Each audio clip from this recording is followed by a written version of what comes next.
الحمد للہ وحدہ لا شریک لہ والصلاة والسلام علی من لا نبی بعد وعلی آلہ واصحابہ الذین اوفوا عہدہ اما بعد۔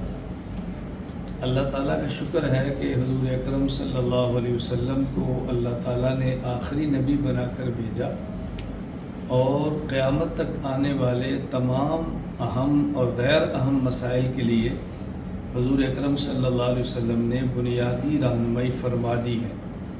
ہم مسلمانوں کو چاہیے کہ ہم رسول اللہ صلی اللہ علیہ وسلم کی بیان کردہ تعلیمات کی روشنی میں اہم مسائل کو سمجھا کریں۔ میں اس وقت مختصر سی بات کرنا چاہتا ہوں صلاۃ الخسوف کے حوالے سے اور صلاۃ الکسوف کے حوالے سے۔ عموماً بسا اوقات چاند گرہن ہو جاتا ہے، کبھی سورج گرہن ہو جاتا ہے۔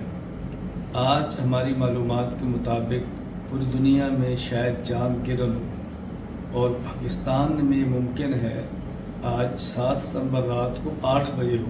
وقت آگے پیچھے بھی ہو سکتا ہے، جو میری معلومات ہے میں اس کی بنیاد پر عرض کر رہا ہوں۔ اس پر ہمیں کیا کرنا چاہیے؟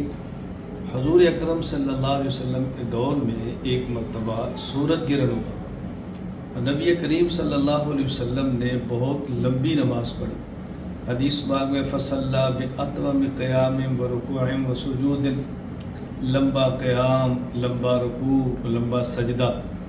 اور حضور اکرم صلی اللہ علیہ وسلم نے فرمایا کہ هذه الآیات التي يرسل الله لا تكون لموت احد ولا لحیاته، کہ یہ جو اللہ تعالیٰ کی نشانیاں ہیں یہ کسی کی زندگی اور موت کی وجہ سے نہیں ہے۔ حضور اکرم صلی اللہ علیہ وسلم کے ارشادات سے رہنمائی لیں اور باقی دیگر مسائل جو فقہا اور مجتہدین قرآن کریم اور حدیث میں غور کر کے امت کو دیں، اس کے مطابق ہم اپنی زندگی گزاریں۔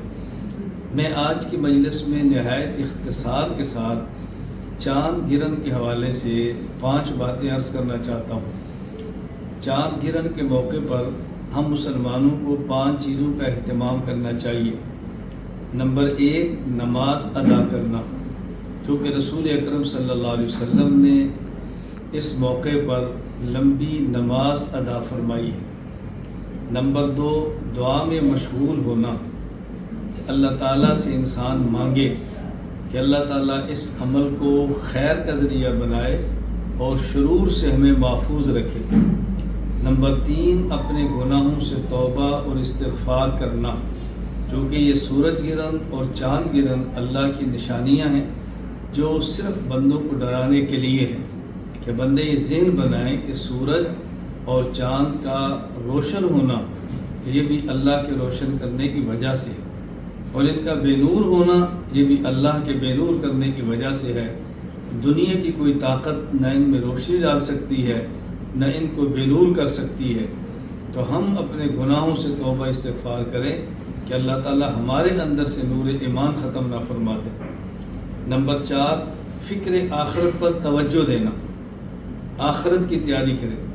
سورج کی روشنی ختم ہو سکتی ہے، چاند بھی نور ہو سکتا ہے، ہماری زندگی ختم ہو جانی ہے، بالآخر ہم نے آخرت کی طرف جانا ہے، تو ہمیں اس پر توجہ دینی چاہیے کہ موت کے بعد ہماری زندگی کا کیا بنے گا۔ نمبر 5، صدقات کا اہتمام کریں، صدقات کا اہتمام کریں۔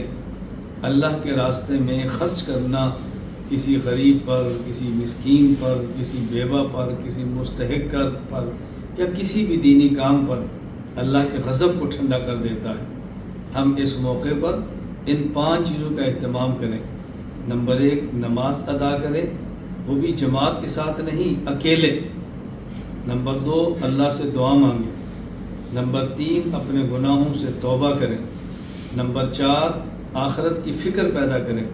نمبر 5، اور صدقہ خیرات کریں۔ اللہ تعالیٰ مجھے اور آپ سب کو آخرت کی تیاری کرنے کی توفیق عطا فرمائے۔